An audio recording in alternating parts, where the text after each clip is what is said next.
नमस्कार दोस्तों, स्वागत है आपका। आज इस वीडियो में हम विसर्ग संधि के बारे में पढ़ेंगे। पिछली दो वीडियो में हमने स्वर संधि और व्यंजन संधि के बारे में पढ़ा था। आज इस वीडियो में हम विसर्ग संधि के बारे में पढ़ेंगे।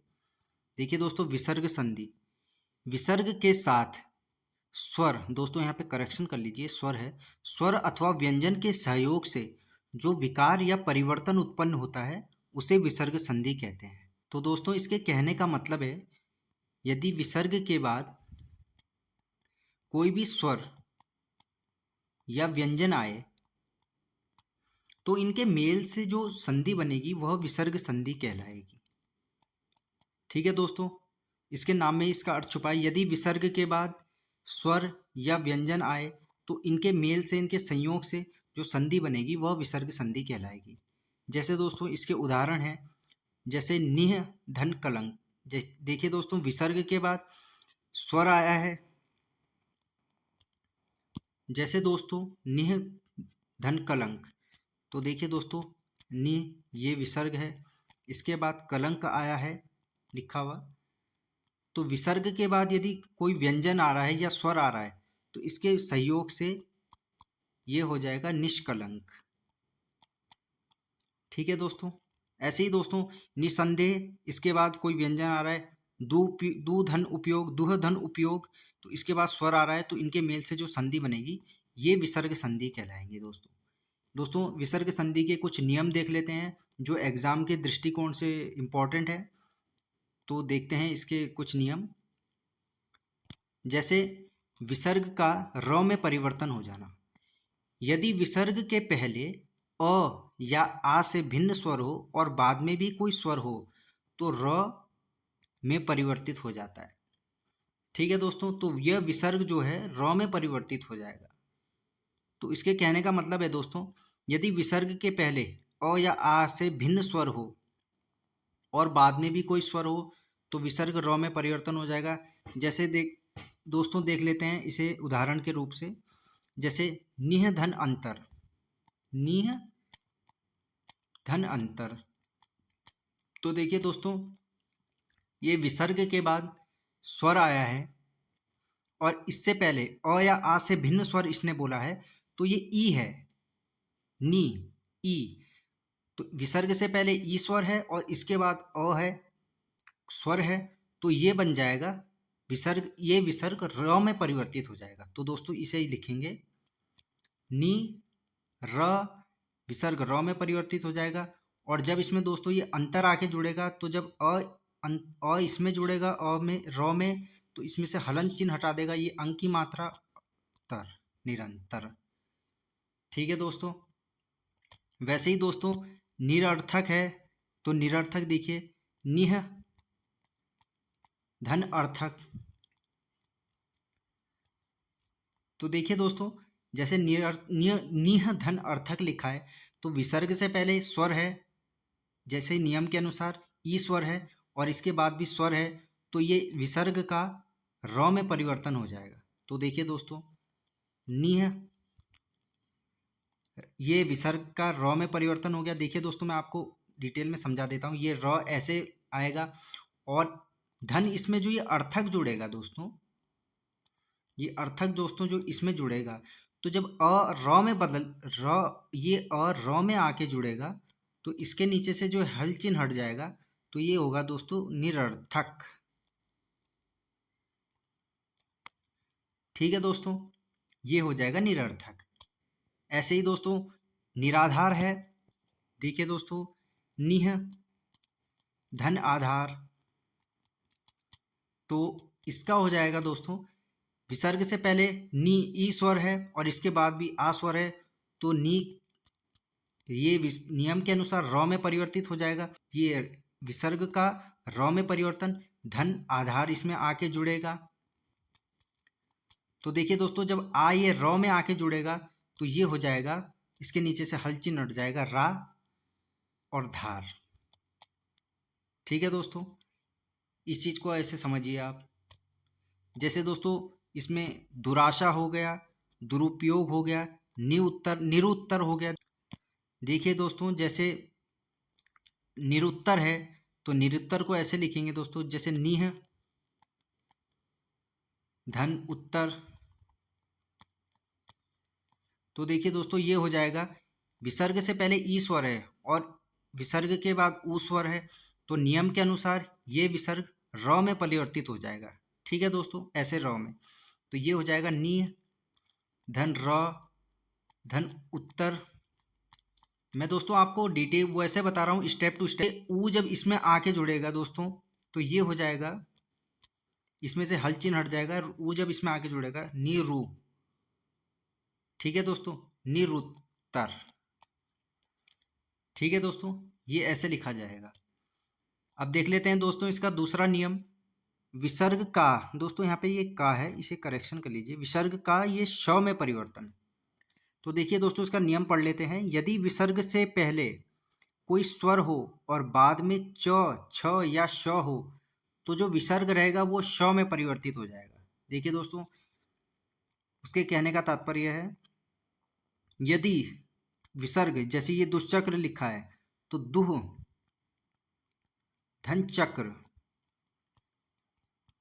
तो देखिए दोस्तों विसर्ग से पहले कोई स्वर है तो विसर्ग से पहले दू, ऊ स्वर है, ऊ द, दू बोल के देखिए, दू, ऊ स्वर है और बाद में च, छ या श हो तो ये जो विसर्ग है, देखिए बाद में च आ रहा है तो नियम के अनुसार ये जो विसर्ग है ये स में परिवर्तित हो जाएगा। तो देखिए दोस्तों ये ऐसे लिखा जाएगा फिर, दुष्चक्र। ठीक है दोस्तों, यहाँ पे हमने पूरा स ऐसा क्यों नहीं लिखा, क्योंकि दोस्तों इसके नीचे हल चिन्ह, इसके नीचे दोस्तों हल चिन्ह लगा था, इसलिए दोस्तों ये ऐसे लिखा जाएगा, दो धन चक्र है। तो इसके नीचे, तो विसर्ग से पहले जब स्वर है नियम के अनुसार और इसके बाद में च आ रहा है तो ये विसर्ग श में परिवर्तित हो जाएगा। तो दोस्तों ये ऐसे लिखा जाएगा, दुष्चक्र। ठीक है दोस्तों, और जो इसमें दोस्तों ये आप अगर ये सोच रहे होंगे तो ये ऐसा श क्यों नहीं आया, देखिए दोस्तों यहाँ इसके स के नीचे हल चिन्ह है तो ये आधा श है। इस चीज़ को ध्यान रखिए दोस्तों। वैसे ही दोस्तों नेक्स्ट हम इसमें उदाहरण देख लेते हैं। जैसे दुशासन है तो दोस्तों ये लिखा है दुह, धन शासन।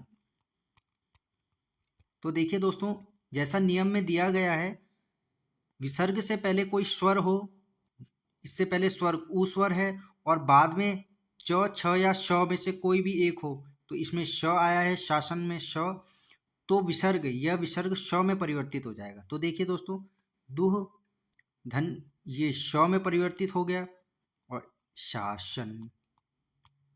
ठीक है दोस्तों, बहुत ही आसान है, आप इस नियम को बस याद रखिए। जैसे दोस्तों ये निशब्द है, निह, धन शब्द।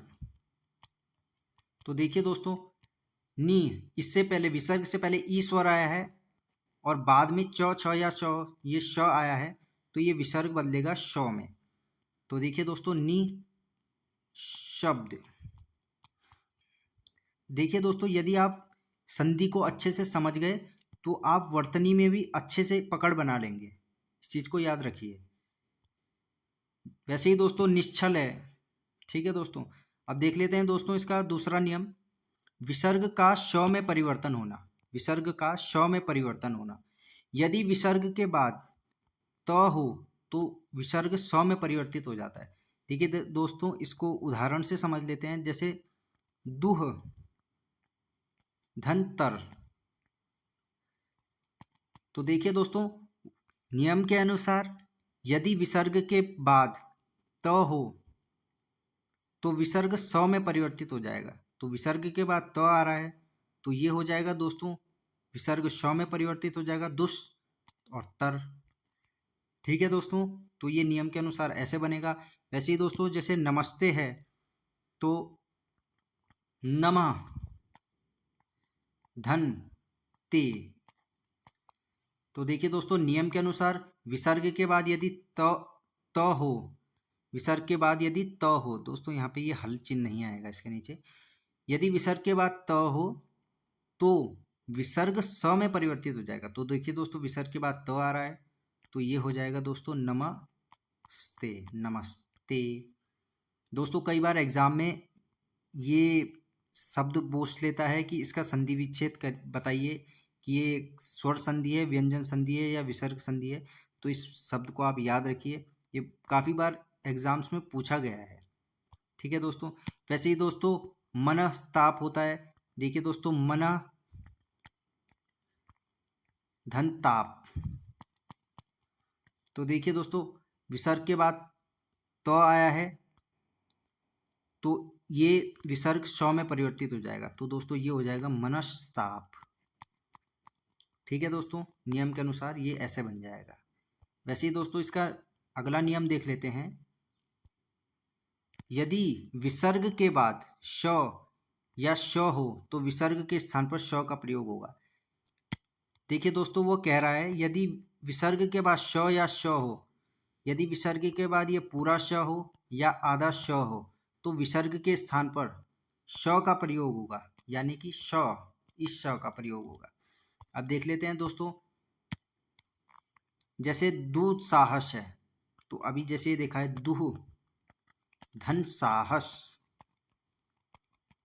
तो दोस्तों ये हो जाएगा विसर्ग के बाद स आया है तो इस विसर्ग का आदेश श में परिवर्तन हो जाएगा और दुस्साहस। ठीक है दोस्तों। वैसे ही दोस्तों जैसे निस्वार्थ है, तो देखिए दोस्तों निह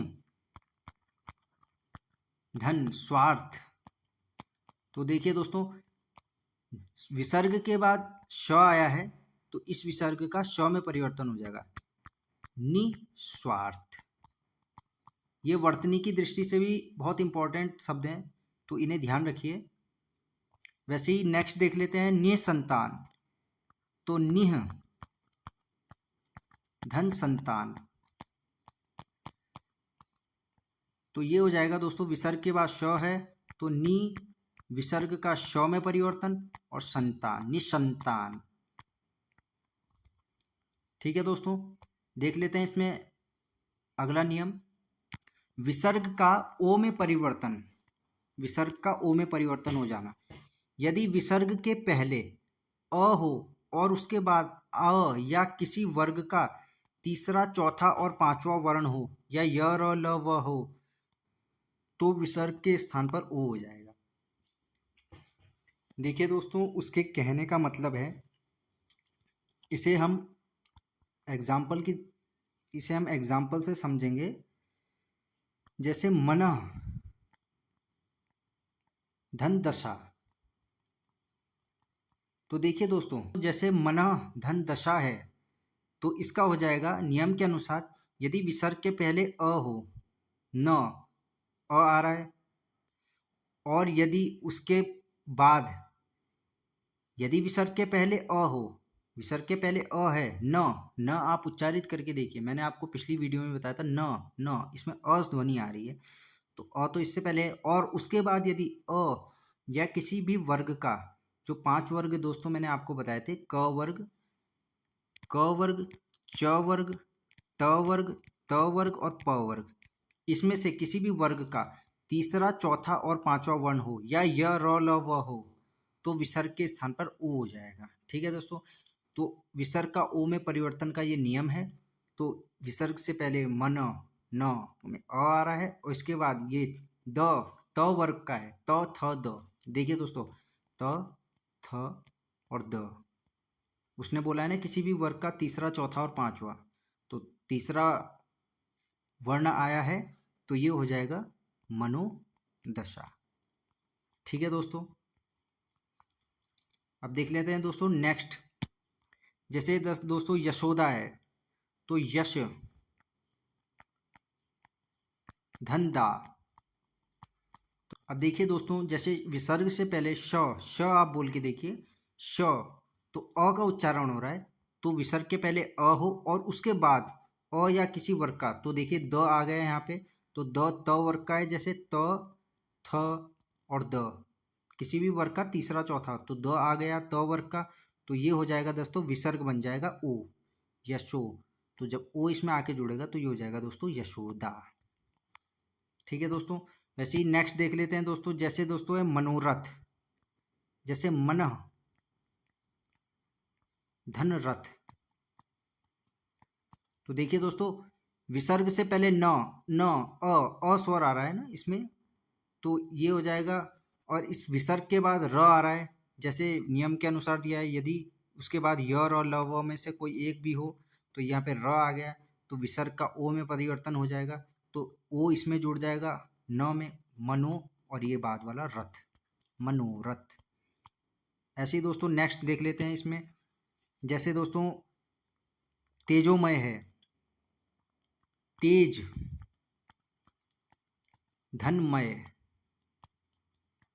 तो ये हो जाएगा दोस्तों विसर्ग से पहले स्वर है ज अस्वर है, यहाँ पे दिया है ना विसर्ग के पहले यदि अस्वर हो और उसके बाद म, तो म कौन से वर्ग का है दोस्तों, प वर्ग का, प, फ, ब, भ और म, तो किसी भी वर्ग का तीसरा, चौथा और पांचवा वर्ण हो, तो ये दोस्तों प वर्ग का है, प वर्ग का आखिरी वर्ण है, पांचवा वर्ण है म, तो इसके बाद म आ रहा है, तो नियम के अनुसार विसर्ग का ओ में परिवर्तन हो जाएगा, तो दोस्तों ये हो जाएगा तेजोमय, ओ इसमें आके जुड़ जाएगा, तेजोमय। ठीक है दोस्तों, वैसे ही दोस्तों एक और इसमें देख लेते हैं, जैसे दोस्तों है मनोयोग, मन, धन, योग, तो ये हो जाएगा दोस्तों नियम के अनुसार विसर्ग से पहले अ ध्वनि है न, अ, और उसके बाद य और ल व है, विसर्ग के बाद य आ रहा है, तो दोस्तों विसर्ग का ओ में परिवर्तन हो जाएगा, तो ये हो जाएगा दोस्तों मनोयोग। ठीक है दोस्तों, नियम के अनुसार ये बनेगा। अब देखिए दोस्तों, जैसे वयोवृद्ध है, ठीक है दोस्तों, इसे यहाँ पे करेक्शन कर लीजिए, ये वय ऐसे लिखा जाएगा, तो दोस्तों वयोवृद्ध के देख लेते हैं, वयोवृद्ध को, जैसे वय धन वृद्ध, ठीक है दोस्तों, तो ये हो जाएगा नियम के अनुसार य में अ ध्वनि छुपी है, अस्वर, तो विसर्ग से पहले अ है और विसर्ग के बाद व है, य, र, ल, व और ह बोला था ना, यदि विसर्ग के बाद ये भी हो तो यहाँ पे व आ रहा है, तो नियम के अनुसार विसर्ग का ओ में परिवर्तन हो जाएगा, तो दोस्तों ये हो जाएगा वयोवृद्ध। ठीक है दोस्तों, वैसे ही दोस्तों एक तपोवन देख लेते हैं, जैसे दोस्तों है तपह, धनवन, तो प आ रहा है ना, इसमें अध्वनि है, विसर्ग से पहले अध्वनि और विसर्ग के बाद नियम के अनुसार व आए, तो विसर्ग का ओ में परिवर्तन हो जाएगा, तपोवन। ठीक है दोस्तों, ये थे विसर्ग संधि से संबंधित कुछ महत्वपूर्ण नियम। तो मिलते हैं दोस्तों नेक्स्ट वीडियो में, धन्यवाद।